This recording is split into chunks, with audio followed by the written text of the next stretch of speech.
इंसान ने हमेशा खुद को बचाने के लिए दीवारें बनाई हैं। लेकिन क्या हो जब आपका दुश्मन कोई सेना या घुसपैठिया ना हो? क्या हो जब आपका दुश्मन खुद प्रकृति हो? एक तरफ अमेरिका हजारों किलोमीटर लंबी स्टील की एक ऐसी दीवार खड़ी कर रहा था जो इंसानों को रोक सके, लेकिन दूसरी तरफ जापान एक ऐसी कंक्रीट की महादीवार बना रहा था जिसका दुश्मन इंसान नहीं बल्कि समंदर से उठने वाला 50 फीट ऊंचा जलजला था। एक दीवार इंसानों को बाहर रखने के लिए और दूसरी दीवार मौत की लहरों को बाहर रखने के लिए। यह सिर्फ दो दीवारों की कहानी नहीं है, यह इंसान के डर, उसकी जिद और इंजीनियरिंग की उस शिखर की कहानी है जो आपको सोचने पर मजबूर कर देगी। तो चलिए देखते हैं दुनिया की दो सबसे विशाल और महंगी दीवारों के बनने की वो अनसुनी कहानी जिसके रहस्य आपको हैरान कर देंगे। लेकिन आगे बढ़ने से पहले हमारी आपसे एक छोटी सी रिक्वेस्ट है कि अगर आप हमारे चैनल पर पहली बार आए हैं तो प्लीज इसे सब्सक्राइब जरूर कर लीजिए और अगर वीडियो पसंद आए तो उसे लाइक करना मत भूलिएगा। अमेरिका की सरहद, एक अदृश्य दुश्मन।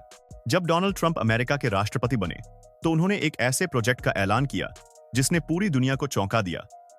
अमेरिका और मेक्सिको के बीच एक विशाल, लगभग 3200 किलोमीटर लंबी दीवार।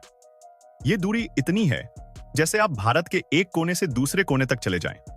दशकों से अमेरिका की दक्षिणी सीमा एक खुले दरवाजे की तरह थी। सिर्फ साल 2019 में ही बॉर्डर एजेंट्स ने 8,51,000 से ज्यादा बार घुसपैठ की कोशिशों को दर्ज किया। इस समस्या से निपटने के लिए 1990 के दशक में पहले भी बाड़ लगाई गई थी, लेकिन वो कुछ ही मीटर ऊंची थी, जिसे काटना या उस पर चढ़ना बहुत आसान था। लेकिन ट्रंप एक ऐसी दीवार चाहते थे जो लगभग अटूट हो। पहले तो एक ठोस कंक्रीट की दीवार का प्लान था, लेकिन उसे खारिज कर दिया गया क्योंकि एजेंट्स उसके आर पार नहीं देख सकते थे। आखिर में 30 फीट ऊंचे मजबूत स्टील के खंभों का डिजाइन फाइनल हुआ, जिसे हम आज बॉर्डर वॉल के रूप में जानते हैं। स्टील की दीवार, इंजीनियरिंग का कमाल। रेगिस्तान और पहाड़ों में 30 फीट ऊंची स्टील की दीवार बनाना कोई बच्चों का खेल नहीं था। पहला कदम, जमीन की जांच। सबसे पहले इंजीनियर्स ने लगभग 1930 मील लंबे रास्ते का सर्वे किया। यह रास्ता नरम रेतीले रेगिस्तान से गुजरता था, रियो ग्रांडे नदी के पास गीली मिट्टी वाले इलाकों से और एरिजोना के कठोर पथरीले पहाड़ों से भी। हर जगह मिट्टी के सैंपल लिए गए, जमीन की मजबूती जांची गई और यह तय किया गया कि हर लोकेशन पर दीवार की नींव कितनी गहरी होगी। दूसरा कदम, खाई की खुदाई। अगला कदम था नींव के लिए एक लंबी खाई खोदना। यह खाई करीब 24 से 32 इंच चौड़ी और 6 से 10 फीट गहरी थी। नरम रेत में तो यह काम आसान था, लेकिन ज्यादातर बॉर्डर पथरीला था। इन जगहों पर साधारण मशीनें बेकार थीं।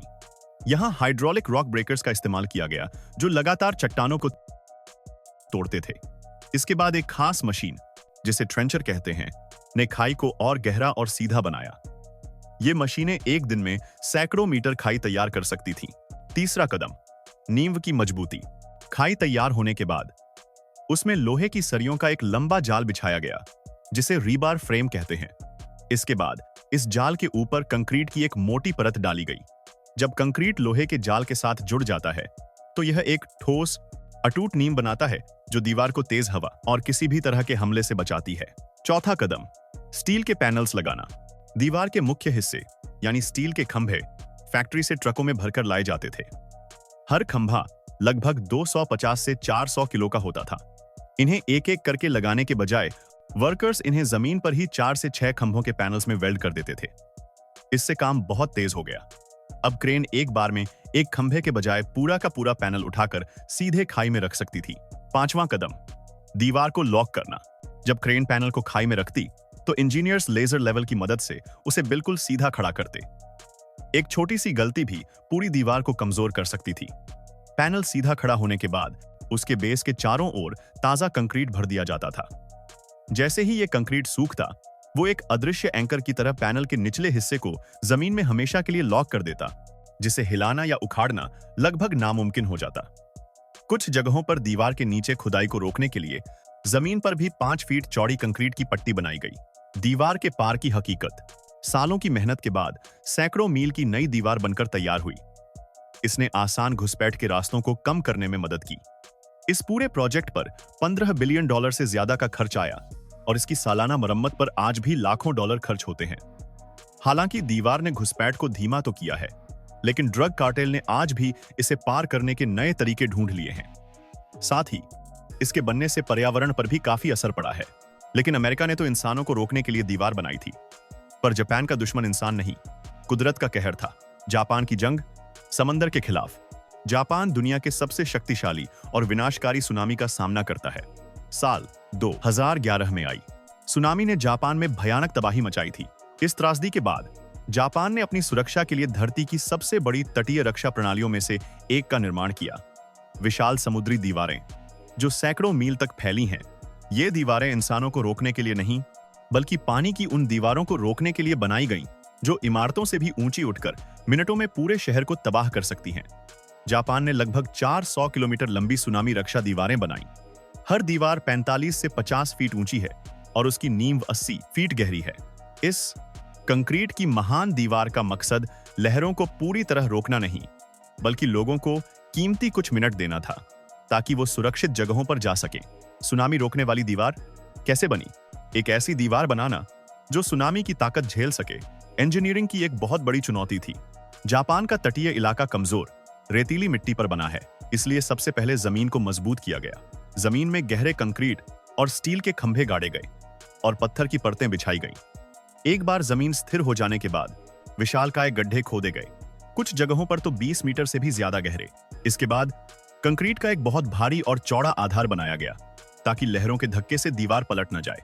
इस नींव के ऊपर लोहे की सरियों का घना जाल बिछाकर कंक्रीट को परत दर परत भरा गया। दीवार के उस हिस्से पर जो समंदर की तरफ था, टेट्रापॉड्स जैसे खास कंक्रीट के ब्लॉक रखे गए। ये ब्लॉक लहरों की ताकत को दीवार से टकराने से पहले ही तोड़कर बिखेर देते हैं। इस पूरे प्रोजेक्ट पर $12 बिलियन से ज्यादा का निवेश किया गया। एक भारतीय नजरिया। ये दोनों कहानियां हमारे देश के लिए भी एक बड़ा सबक हैं। एक तरफ हमारी भी सीमाएं बहुत लंबी और जटिल हैं। हम हमेशा सुरक्षा और घुसपैठ की चुनौतियों का सामना करते हैं। क्या सिर्फ भौतिक दीवारें ही इसका समाधान है, या हमें टेक्नोलॉजी पर ज्यादा ध्यान देना चाहिए? दूसरी तरफ हमारे देश के पास भी हजारों किलोमीटर लंबा समुद्र तट है, जहां अक्सर चक्रवात और सुनामी का खतरा बना रहता है। क्या हम ऐसी प्राकृतिक आपदाओं के लिए तैयार हैं? क्या हमारी तटीय सुरक्षा जापान जैसे देशों से कुछ सीख सकती है? ये दीवारें हमें याद दिलाती हैं कि चाहे खतरा इंसानी हो या प्राकृतिक, सही योजना और इंजीनियरिंग हमें भविष्य के लिए बेहतर तरीके से तैयार कर सकती है। तो दोस्तों, ये थी दुनिया की 2 सबसे विशाल दीवारों की कहानी। एक अमेरिका की जो इंसानों को अलग करती है, और एक जापान की जो इंसान और प्रकृति के बीच खड़ी है। ये दोनों ही इंसान की अपनी सुरक्षा को लेकर उसकी जिद को दर्शाती हैं। आपको क्या लगता है, क्या दीवारें बनाना समस्याओं का सही समाधान है, चाहे वो सीमा पर हो या समुद्र किनारे? अपने विचार नीचे कमेंट सेक्शन में जरूर बताएं। अगर आपको ये वीडियो पसंद आया हो तो इसे लाइक करें, शेयर करें और हमारे चैनल को सब्सक्राइब करना न भूलें। मिलते हैं अगले वीडियो में कुछ और ऐसी ही अनोखी इंजीनियरिंग कहानियों के साथ।